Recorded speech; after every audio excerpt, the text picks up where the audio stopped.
Here's the story of 2020. It was a year for us to live in sync. So many things that need our understanding. It's time for us to think. It's the story of fellow humans who were busy with lives of their own. But they thought of bringing us together, and we can watch from home. We can all make this world much better. It's about what we're willing to confront. So sit back and enjoy the conversation of these rainbow warriors called the Queer Bunch. The Queer Bunch. The Queer Bunch. It's a great day to watch the Queer Bunch. Hello, viewers, co-hosts, and guests on yet another amazing episode of The Queer Bunch. Now, today, so spring is coming, so we're in a better mood. I think a lot of us are, right? But today's episode actually is a first part of a two-part episode series on a topic that is almost hardly ever talked about. However, recently I'm starting to finally see more folks stepping up to the plate, and including some organizations that have dedicated themselves to just that particular topic, and that is queer ageism. Queer ageism, a topic that is very often very problematic in so many aspects for a lot of people, and it shouldn't be, and particularly in queer spaces. But today we will be talking to two amazing guests that understand it and actually do something about it. Now, more importantly, they aren't afraid to speak up. But before we meet them, as always, I'd like to check in with my co-hosts. And speaking of ageism, let's start with Antoine. Hi. It was sitting right there. I just had to go out. Your nastiness just brushes off. I just had to go off. Honestly, I love my age. So at 54, I'm very proud of it. I'm energetic. I'm so involved in so many things. I'm starting a new music adventure. To me, I don't know even what it means. I think it really has to do with accepting and embracing and just continuing with the youthful spirit. Also, this is a very important episode for me, as I really wanted this topic, because in media and doing events and all these things, I always like to bring our community in all ages together in representation and all that sort of stuff. So it's a topic that I hope we don't have to deal with. I really love a community or a world where everybody is accepted for whatever age they are or whatever they are also. So thanks for that, Antoine. I mean, obviously ageism has not affected you in a way that you just won't stop talking. So bite me. It's out of love. It's out of love. I know, and I love you too. You know. Thanks for that, Antoine. So let's go to Ticha. Ticha, how are you doing? And the topic of ageism, how are you feeling about this? Well, the number doesn't bother me, but I have to say the aches and the pains do. I can't do the same things I could do when I was 40 or 30. You know, that's the hard part. But to me, it's not really, the number doesn't seem to bother me, but I do see that there is a difference of behavior of other people. Yeah. Okay. How I look, to address, my gray hair, and that's good. Yes, Daddy. I'm doing pretty good. Awesome. Thanks for that, Ticha. Viviana, how about you? Good. I'm doing good. This topic is always as special as any other we have, but especially this one, I think it is and should be very important for the new generations, because we need to speak about how we are doing when it comes to helping and supporting the people who have fought for us before. Because thanks to those individuals, we have the privilege and the rights we have today. So it is a very good conversation to get to know how good are we doing, or what do we have to do, because as new generations, so we tend to be very into media and things like that, and then we have some sort of lost that human touch and one-on-one. So it's very interesting because, of course, this is the processing of human beings, and today I'm here, tomorrow I'm gonna be there. So I need to know if the new generation is gonna come after me, they will be doing, or what they're supposed to be doing I when love it comes what to you're saying. be talking to this topic when I am there. Very nicely put. Yeah. Powerful statement, Viviana. Yeah, Thank you very for nicely that. put. How about you, Tai? Is that hair ever going to turn gray? I'll be pumping a lot of color Yeah, into she'll it. just keep dyeing it. Oh, hi everyone. I'm doing well today. Actually, honestly, to be really honest, I really did not think about this topic much before until actually I moved to Canada. Just because back home you were either young or you were either old. There was no middle grounds, or there was no silos, and there were no boxes that you were put into.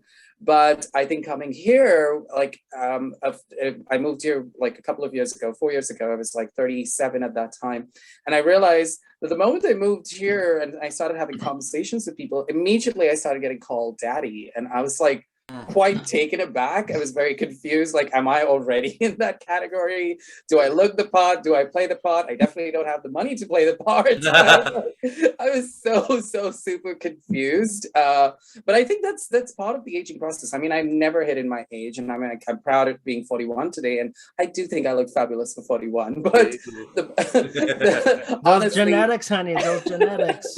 Honestly, like I just felt very confused in the community, especially the queer community, because of those boxes that people try to put you into immediately. As soon as you say your age. Boxes. So yeah, I'm excited about the conversation today. Thanks for that, Tai. I mean, we all, ageism is something that we see in the queer community, and it's affecting a lot of people. And there's a lot of thought process that goes behind what needs to be done and what needs to be changed, and dealing with the boxes that you talk about, Tai, right, as well. So now, before I keep going and we talk about anything, I want to introduce the guests today, our amazing guests. So first we have James Mayer. James is 62 years old, born and raised in the Hamilton area, and currently working full-time in sales and support. He has held numerous positions over the past 30 plus years in customer service and training adults in job-related software. James believes in body positivity and believes at 62, you don't have to be asleep at 9 p.m. I need to be asleep like that. We stay young with our energy and the energy of those around us. He is Indigenous from his mother's side. Yeah, I love that too. He is Indigenous from his mother's side and has life longevity from her genes. He also runs a few great fun events for queer men to celebrate themselves fully, especially the ones who would usually be victims of ageism in the queer community. Now, James, welcome on our show. You. Excited to have you. How are you feeling? How are you doing? And how are you feeling about today's topic of conversation? I never thought of myself as being, oh my God, I'm 62 years old. To me, some days I wake up and I feel like I'm 80 years old. But for the most part, it's a number. Yeah. Right? You are as old as you feel for the most part. But I really do feel that I do draw energy from everybody else that I'm around. If somebody is positive, I'll be positive. And I don't want to be dragged down. Yeah. I like that. That's powerful. Really like that. And our second guest is no stranger to a lot of our viewers, Joie Lamarr. Joie, you've met her before. If you haven't, you've heard her voice in the beginning openings of the Queer Bunch as well. It's her voice. Now, she believes that the only way to find comfort on this complex orb floating in space is to be multifaceted. That old thinking of boxing someone into anything, whatever is, whether it is a career, calling, gender, age, and even ethnicity, must die, she says happily. We are all one and we are everything. To simply say I am Latinx negates my Indigenous or Taino blood. I'm non-conforming in all I do. I am non-binary. That's all words that come from her, and whatever labels are required by others limits me. I love this. It's so powerful, Joie. Now, beyond that, Joie, you have published a lot of books and so on. I was going to read the whole thing, but we're going to be here for a while. But we'll get to talk about that throughout the conversation today as well. Joie, welcome back. So happy to see you. How are Good to be you? back. How are you? Yes, and how are you feeling about today's conversation? I feel great about today's conversation. I think it's a conversation that needs to be had. I keep saying that it's weird to be the same age as old people. And I say that because I don't call myself old people, but apparently other people call us old people. By the way, ageism works both ways. We have to speak about those of us who are battling the energy that they want us to have, which is slower, weaker, less important, as well as the energy that we're giving to the millennials and younger people, which is lazy, not able to do what we've done, et cetera, et cetera. So it's just all based on labels, isn't it?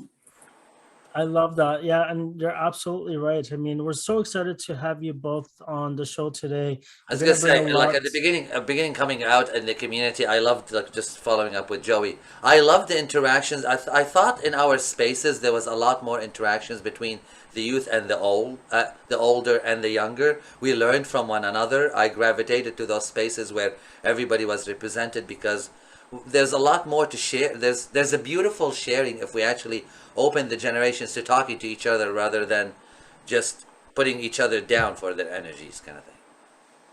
Yeah. Okay. Thanks for, yeah. Awesome. So thank you so much, Antoine, for bringing that up as well. I mean, again, we're going to be talking about a lot of this today. It's super, super exciting topic, but, you know, we are here, we are queer, and it's time for a break. So we'll be right back after these messages. Tyler! I just found out I've got HIV. I don't know what I'm gonna do. I'm scared. Hey, I know you're scared. I've been living with HIV for 25 years, and with treatment today, I'm living a long, healthy life. You can too. Maybe I will be okay.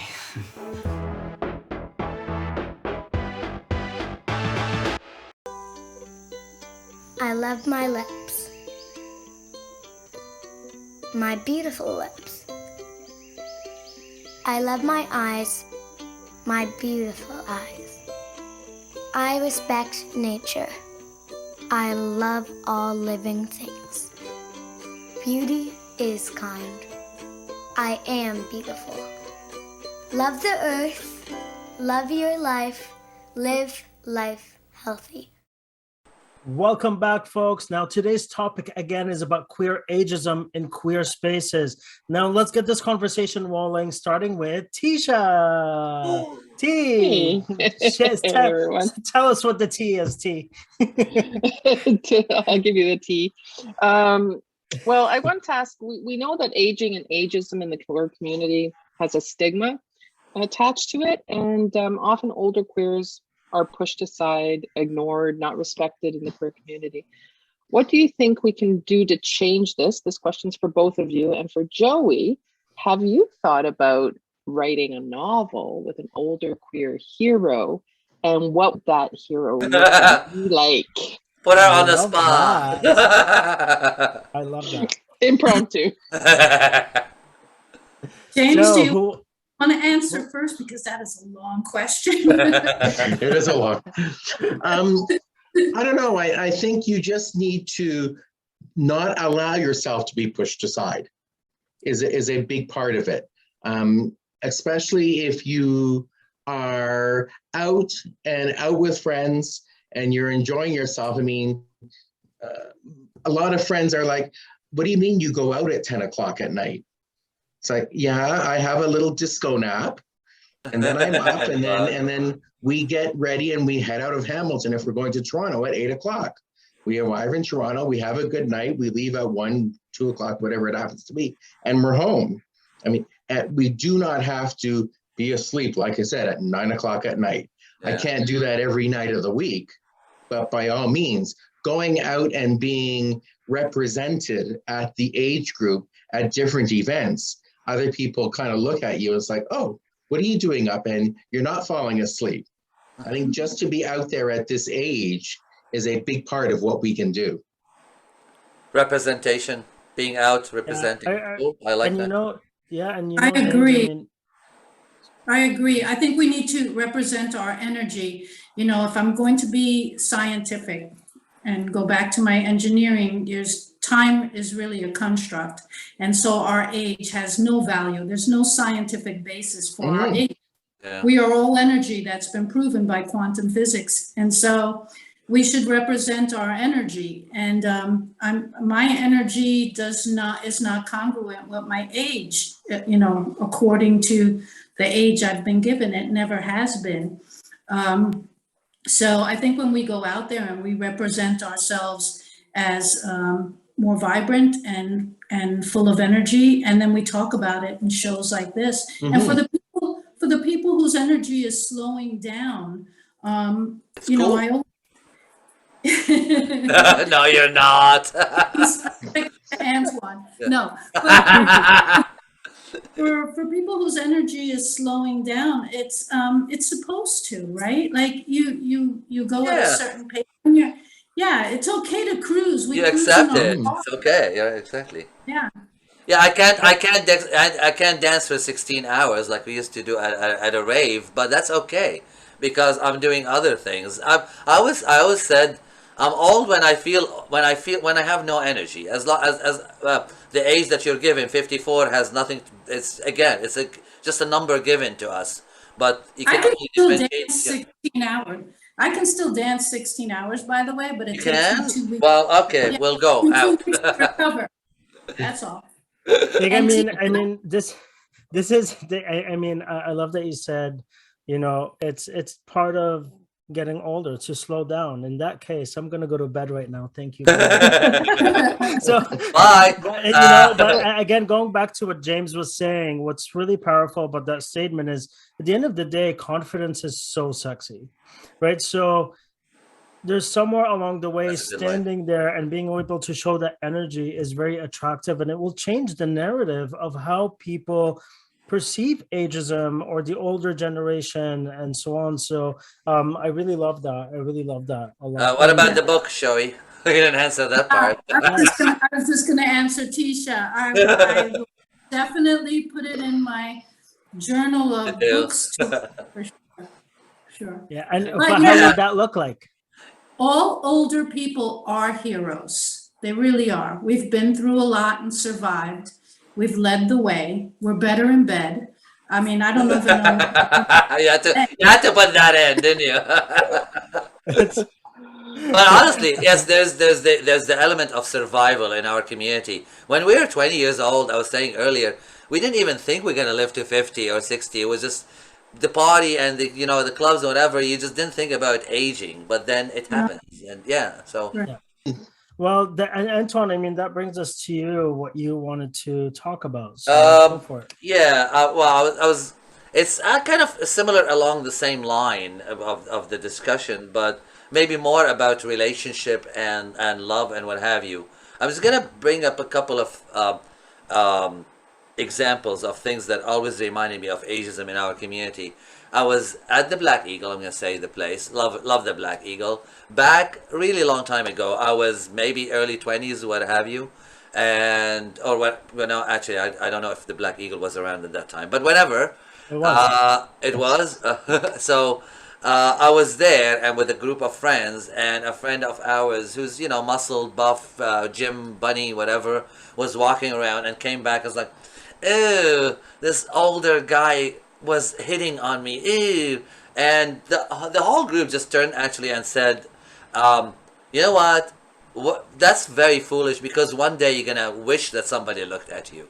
So this notion that when we get older, we're gonna dismiss you and push you aside in the community, and that relates to another reminder of that was in my role as president of Inspire Awards. I had to have a meeting with the youth group at the University of Toronto. It was a bit dismaying, because what I got out of that meeting is it's very hard to bring the two generations together, that the youth don't want to hang out in our same spaces because they look at us as dirty old men. And I left the university and got on the phone with a colleague friend at the awards, and I said, my God, all the work that all generations did, elder generations than us, and that's what we get out of it at the end, to be called dirty old men, and I don't want to be hanging out in the same space as you. It just didn't feel, it just felt like there's a lot to talk about in our community. So yeah, I guess let's continue with that, down that road. Relationships,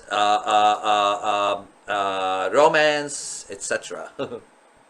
What was the question, though? I don't know if there's a question. There's a topic. What do you think? What do you think about intergenerational, I guess? But that's not, see, that to me is not ageism. That's just love, and it happens sometimes. Intergenerational relationships, you mean? Yeah. Intergenerational relationships. I guess what we could ask and like have a conversation about that is, it's perceived in the heteronormativity, when you see a younger woman with an older man, it's going, oh my God, she's after him for the money and so on. What's interesting in the gay community, it's more in the queer community, it's a little bit more normal to see the age difference. How does that work in regards to the ageism, the negative aspect of ageism that we're seeing at the bars and the clubs, right? In the queer spaces. Okay. Anybody wants to jump in? My wife, so. Okay. Well, I'm older than my wife.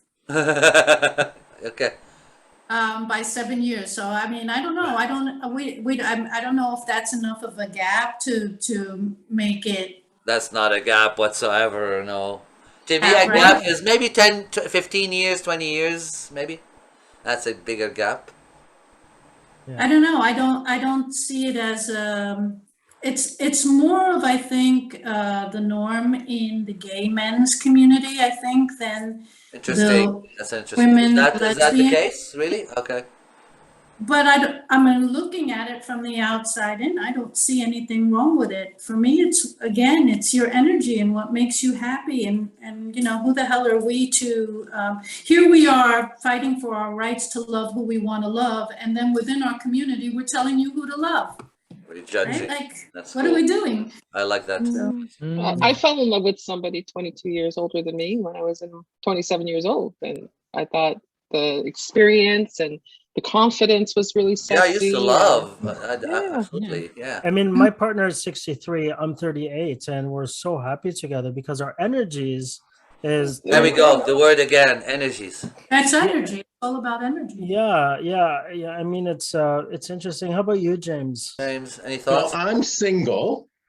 And ready to mingle, honey. Putting it out there. To say, I'm happily single. I'm content in being single. If something comes up and if I happen to get involved, then so be it. I usually, in my online profiles, I usually have a plus or minus 10 years preference. Okay. And the only reason I say that is because I'm at a point where I'm thinking retirement. And I want somebody who can blend into that or to relate to that as well. And I'm 62. I had a heart attack 5 years ago. So I have health issues behind me. And not that I want somebody to do the, oh, he's old. Oh, he's getting old and he's going to die soon anyways. It's like, no. Just recognize the fact that that is part of me. We all have baggage and that's part of mine. But I mean, I have friends who are in their 30s and in their 20s. And yes, I do get called daddy, even though I think at this age, I'm more granddaddy. It's interesting. I go out and if I'm talking to somebody, they might be in their early 40s. And I'm like, what do you like about older men?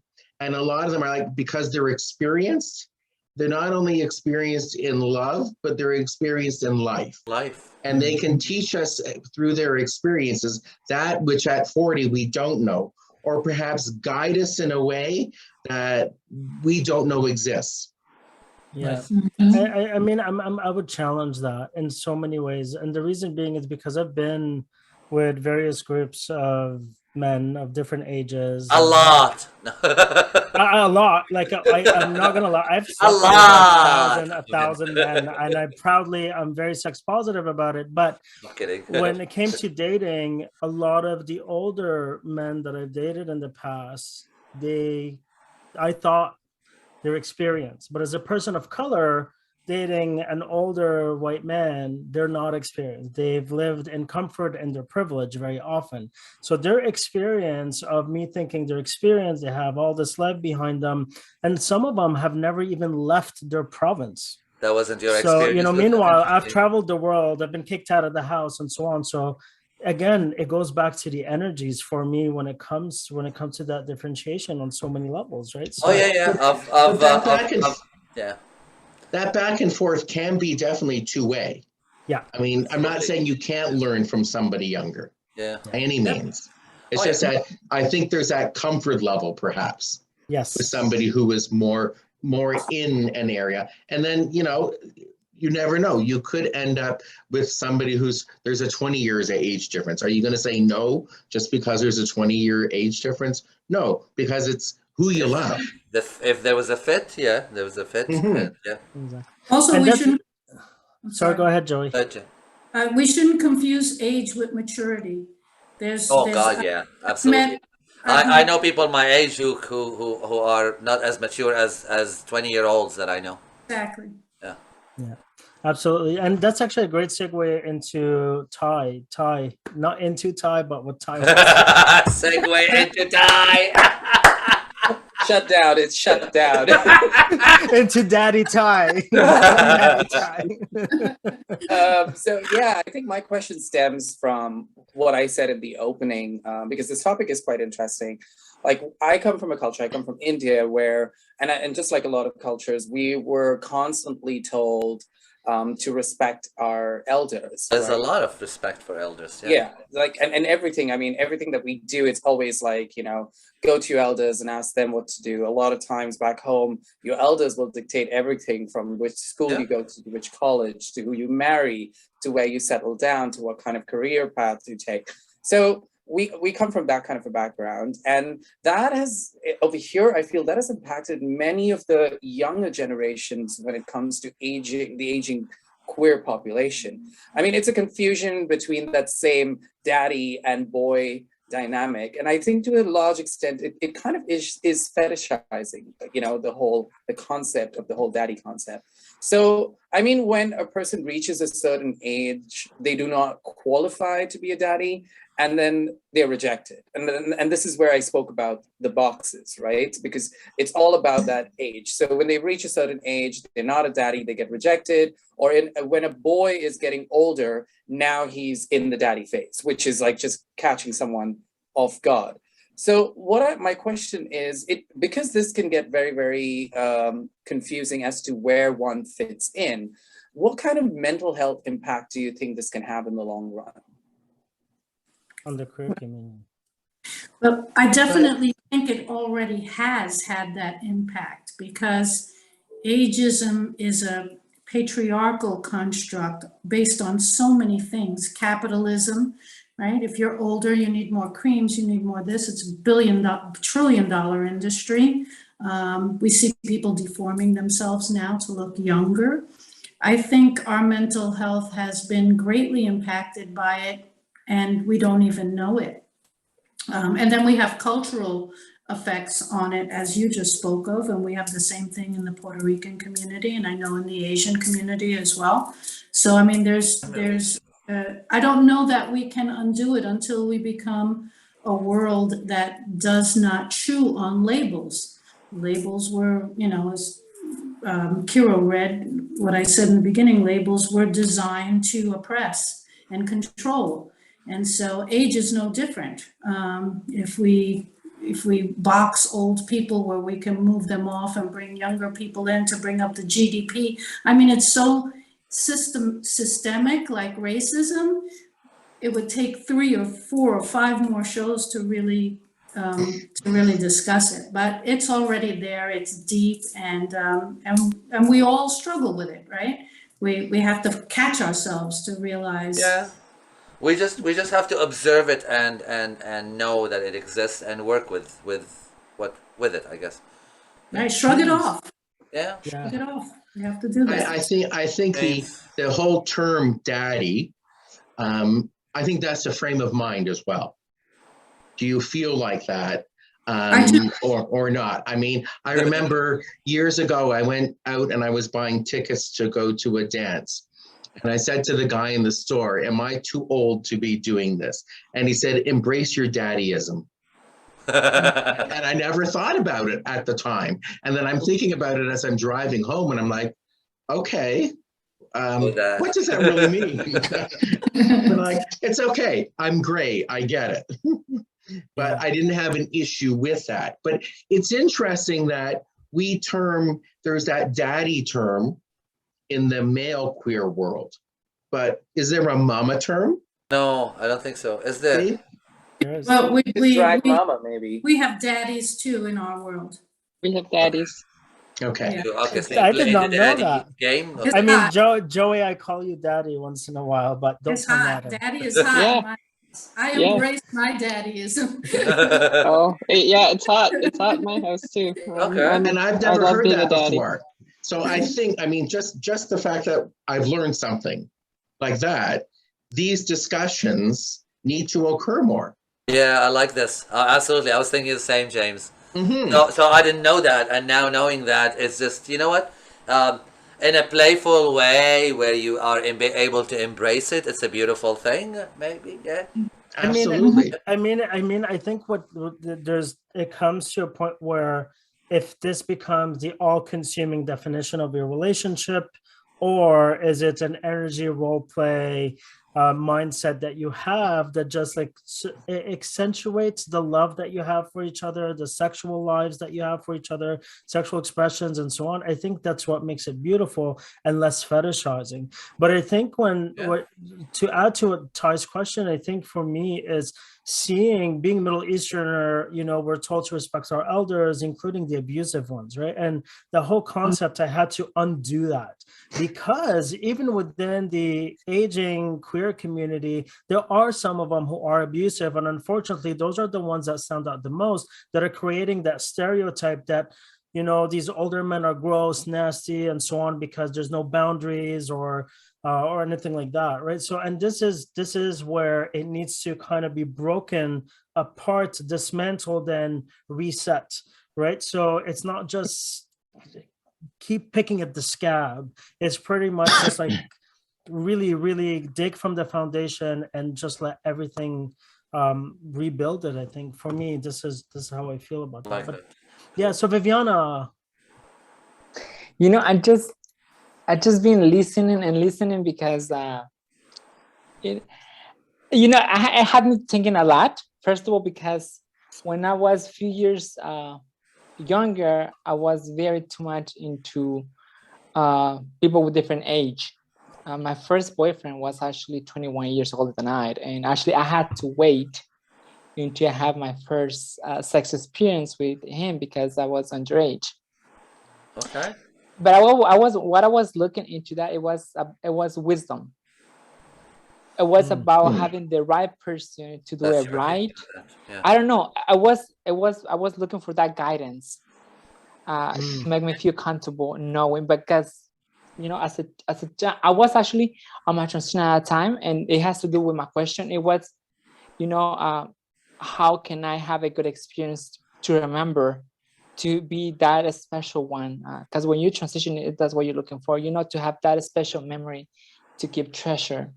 So that was what I was looking into, a person with more, wisdom, more experience, more knowledge, right? But then you're getting to that age, and then you're like, oh, so it's people not gonna look for me that way. But then as a trans woman, then you realize it's not that way.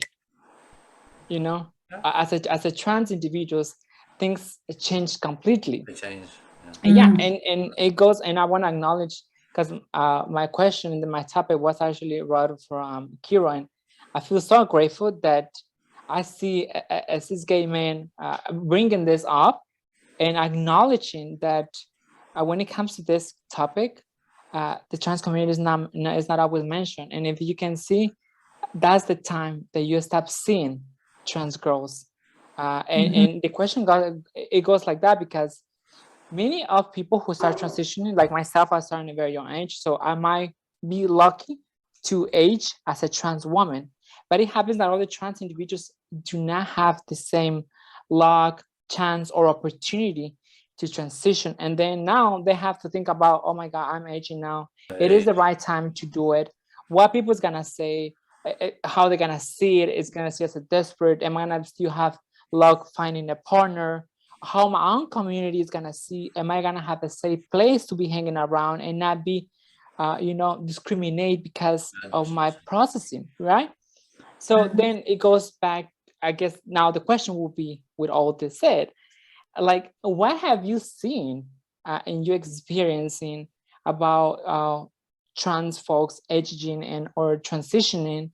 Have you seen them being included in the spaces for them? Have you been seeing that they're being invited?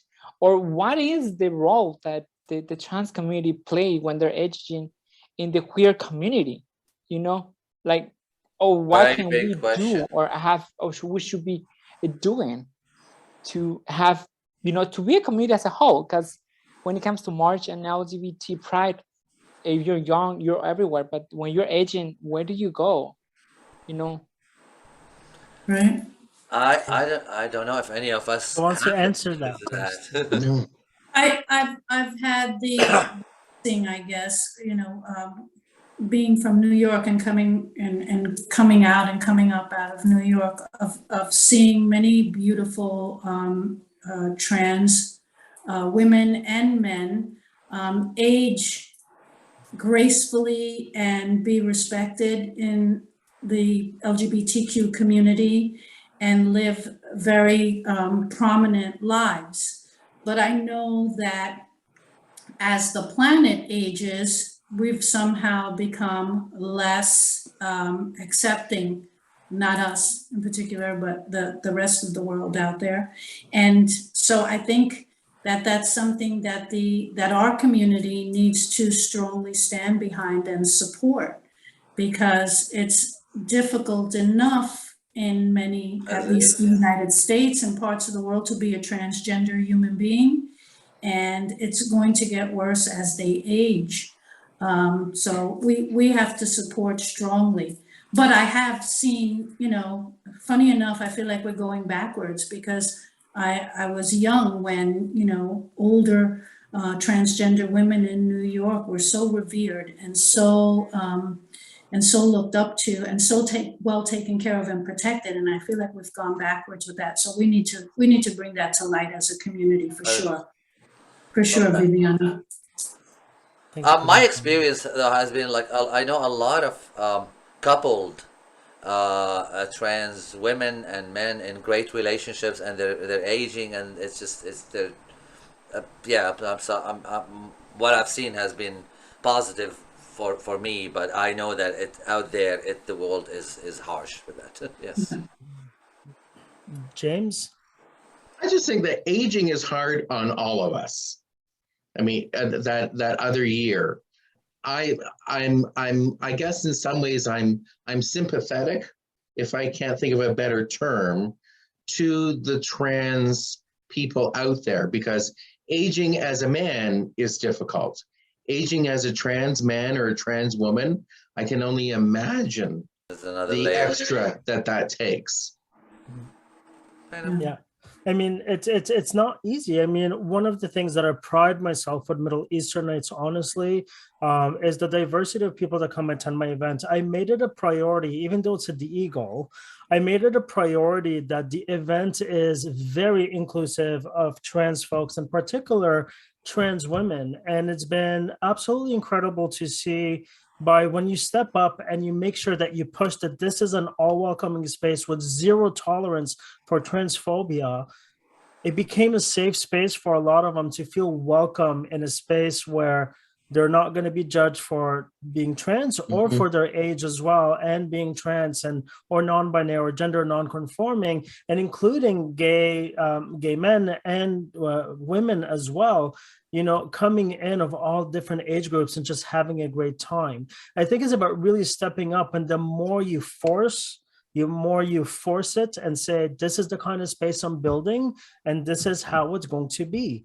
Again, it goes back, I think, to energies, the energy that you want to project. This is what you're going to attract very often. So one of the groups I belong to is the GTA Skinny Dippers groups. And the group rents out a public pool in the in the Mississauga, Toronto area once a month. There is a trans woman who started coming to these swims before COVID. And then during COVID, there wasn't anything. Now she's started to come again. The organizer of the group, he has this all-inclusivity. If you have a problem, you leave. Yeah. She's accepted as anybody else here. We do not care about your age, because there are children that come and there are people that are in their 70s or 80s that come. And I think it's wonderful that she is still coming. Where there's 80, 90 other people sometimes. And she comes and she's out there. I think it's wonderful. There needs to be more of that. I think that would be an interesting topic, just to think about what Viviana is saying, and just the time periods when people choose to transition or when they're accepted to transition. So as a young boy to a girl or girl to a boy, compared to like being in your 20s or 30s or 40s. And life, okay. Yeah, like that would be a really interesting Write it conversation. down. We have something. Yeah, I know. I agree with everything that's being said, but this is one of the things that I really don't like to think that much deeply, and this is why I actually thank Kero for the question. It is because I know my own struggles, and as much as people say I relate to you, only people who transition knows that it is not like that, because we had to deal with, well, I don't have to, but then you had to deal with more than just any mental issues. You had to deal with more things on top of that, because now remember that everybody who wants to really transition, they had to go through a replace hormone therapy, which is medication. So your body is not strong enough now to deal with that, and then your mind. So it takes a lot when it comes to that topic. And yes, you know, sometimes, and please do not take it wrong, sometimes this discussion, when I bring always things about trans community, it always ends very short. It's hermetic. It goes just like this, because let's recognize it. There's only this much that we know, and it is because we don't know. And I guess it's okay to say we don't know. Let's work on that. So again, thank you so much, Kero, because this topic was actually brought from you, and it makes me happy knowing that somewhere where you're gonna be, the trans community will have a voice and will have sometimes an opinion. And that's very important, because this comes to find real allies or people who are really, you know, are open and understanding to these issues that are not similar to the others members of the community. So thank you so much. It's completely different, Viviana, and you're absolutely right. I mean, there's no way myself or most of us here will ever understand what you're going through, your layers, your intersectionalities, and the complications of just going through bodily change, let alone what T was saying is like going through it at different age groups as well. So I think we have another topic on just that will be coming up, and you know, I'm inspired by you, Viviana, in so many ways when I put the script together for us, and it needs to be said, it needs to be heard, because I don't want to see anyone struggle anymore. There shouldn't be. And we're gonna talk about a bit that later, but it's when I conclude this whole conversation. But I do want to ask a question to both Joie and James right now. You know, you both identify as Indigenous, and Indigenous culture, life, history venerates and in some way, I don't want to use the word idolizes, but the way ageism is seen is so beautiful. How are you able to take that, what you know about your ancestry, your indigenous ancestry, and your indigenous people now today, on ageism, and how could that be integrated more within the queer spaces? Well, my mother's going to be 97 in 2 months, and she's still living in her own house. However, I do have an older brother who lives with her. And I think that if we look at not just indigenous, but some of the other cultures as well, where the younger does help out the elderly as they get older. And that's my household. I can't say that that's the case of other indigenous or other households or other cultures as well, but that's what we are doing.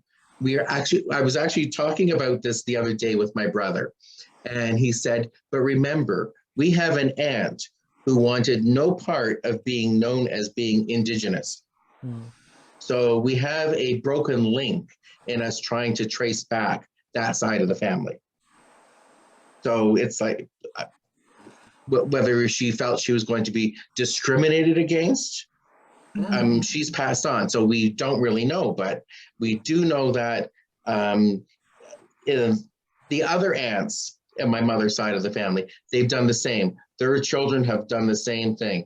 They've gone to take care of their parents, or their parents have gone to and lived with them for their later years, which is a beautiful thing. I mean, that's the way it should be. We should be respecting our elders in that way, because we definitely can learn from them.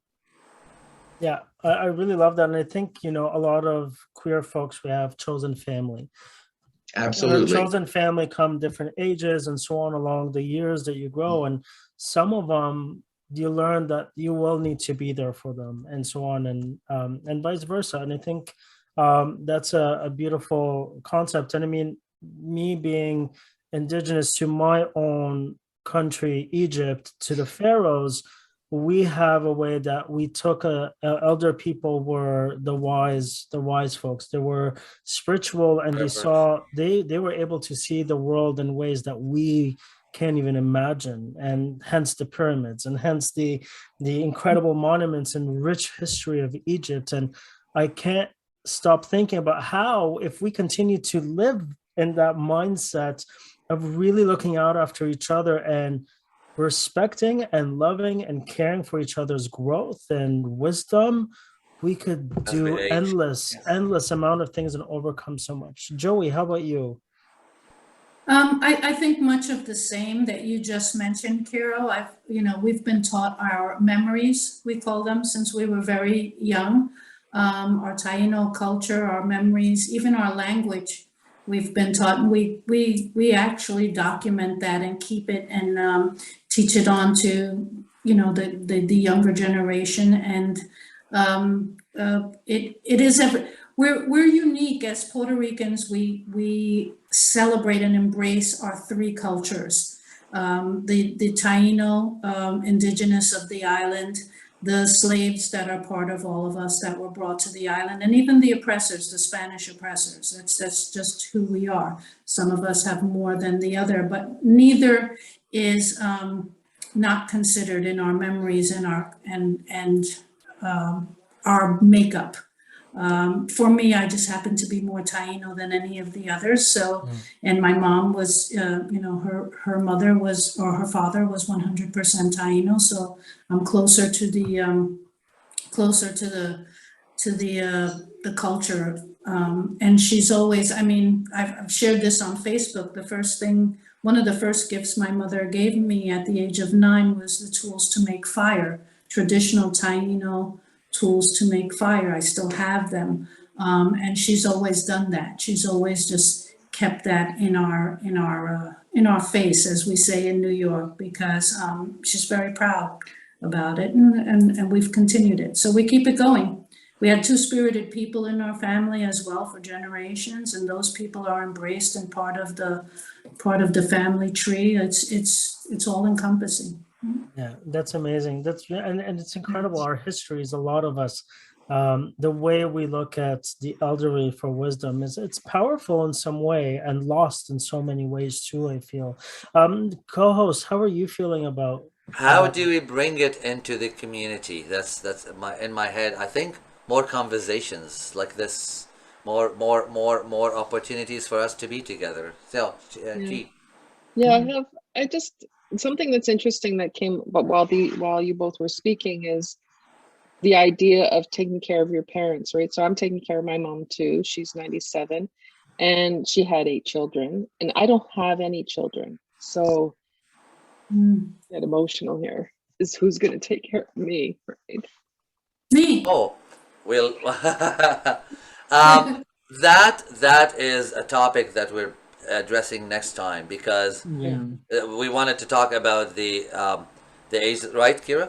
Yeah, about the healthcare system in and this the real edition, world. it's more about the ageism as a symptom of aging in our community. But then we're going to take a look at, it is scary when we start getting older, what will happen to our generation in our community when you don't have families and children or what have you. Yeah, exactly. and you know, I think Tisha just brought a very important topic, because that was meant when I actually said about the new generation. What are we doing for all our older generations? Because this is something that a lot of people maybe don't know. In the trans community, a lot of people think that we don't get along, that we're very bitchy, and then we don't like each other. But we do respect all the trans girls. And then when we see one that needs help, we are the ones to make sure that that individual doesn't go out on the streets if she doesn't have to. And then we always find a way to support that. And that's a lot of things that people doesn't know about us as trans community, that it is very easy to judge. They don't know what it's behind. And when it comes to our community, it's like, what can we do? Because I'm Latina. So my teachings, my learnings, I'm from my Latinx community, but now I'm in Canada, which is a very more diverse country. And it's like, what is my role here when it comes to my elders, members from my LGBTQ community? Because I don't see only as trans people. We shouldn't be excluding other people. Because if my neighbor, it's a lesbian, it's a queer, it's a non-binary, still human being. How can I take care of that person and make that person be part of my family, not to even think about, oh, who's gonna, look after me? Because this is why we're a community. This is why we call ourselves community, and then this is why we call a family, because we're supposed to be taking care of each other when it comes to that, So yeah. Personally, I think we need to lobby. Well, we're talking about that in the next episode. We need to lobby for more spaces. We need to lobby for elder folks home for our community. We need to lobby for more services, for more organizations that take care of us as we age and grow older. Sure. Yeah. I mean, viewers, there you have it, folks. I mean, aging in queer spaces is challenging, but it cannot be overcome. And I think our conversation today has really shown that. And I always like to remind my queer friends that you will be, like Antoine was saying, you are going to be in that spot one day. And what will you do then? Live like the Golden Girls? Are you going to live like the Golden Girls? We live them. We love them. We know about them. We love to watch them. Not everybody's lucky to have 4 friends and cheesecake. Yeah, and I mean, yeah, exactly. I mean, we love them so much, but how about us? Let's love the golden queers even more. I think we really need to do that. And now today, hey, if we're all stuck in about 20 years, we'll just do the same, and I'm stuck with you, we'll buy a house and yeah. I am jumping out that window so quickly. No, Dad, we're gonna go on a break. So I didn't know, but today we only talked about queer spaces, and we haven't even touched on the topic of the healthcare system, and we don't have families and so on, and senior folks' homes, and the more complexities that affect the aging queer population. The younger generation is setting the standards for one generation to another, and how to treat the older generation, and it becomes this vicious circle that just seems to not end. Now it's time to stop that from continuing, that vicious circle from repeating itself. History needs to stop repeating itself to some extent. And we remind ourselves that our actions towards the queer aging populations are going to set the tone for us once we get there. So viewers, stop it right now. Stop it with the ew, stop it with the, oh my God, gross, he's older, and so on. It's, and that it's time for a break. We'll be a better world and a better community if we work together. Yes. Yeah, exactly. Okay, now that I said all this. Got that out of your system, girl? Okay.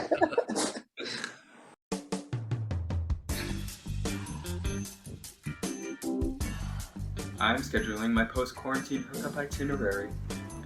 I'm exploring every nook and cranny of self-love. I'm engaging with online fetish communities I never even knew existed. I am flattening that curve, honey. Ugh, tighter. Oh, tighter. Ugh.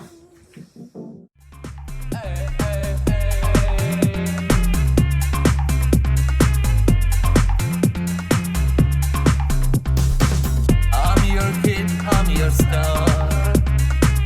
In my heart when we're far. Mother, I'm your kid, I'm your star. Oh, mother. In my heart when we're far, Mama, your warm blanket holds me snug. We are back, and we have gotten older by a few seconds. Now, yes, but who's counting, right? Time is a construct. I'm listening.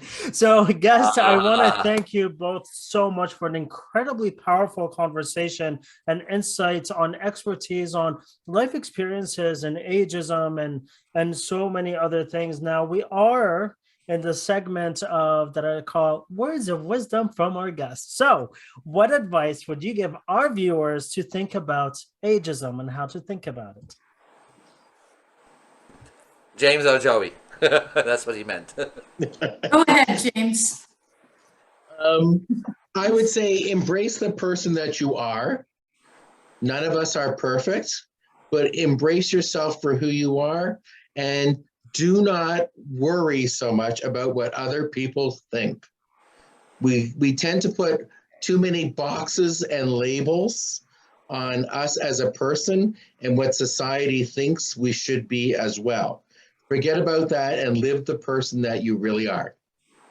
I love that. And I want to add to that, James, because labels in the beginning of the queer community when it started was to unite us. So the bears and so on, it was all to unite us. And then somehow it became the complete opposite of where we are. Mm-hmm. So yes, thank you for that. Joey. Same thing. We drank the Kool-Aid, let go of the labels and embrace your energy and the energy of others. Yeah.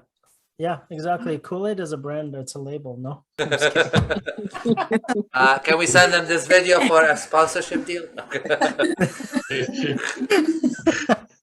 Anyway, sorry, I had to. It's every time it says like, stop drinking the Kool-Aid. I'm like, but Kool-Aid is so gross. Yeah, I'm a Tang. I love my Tang. Oh my God! Don't remind me.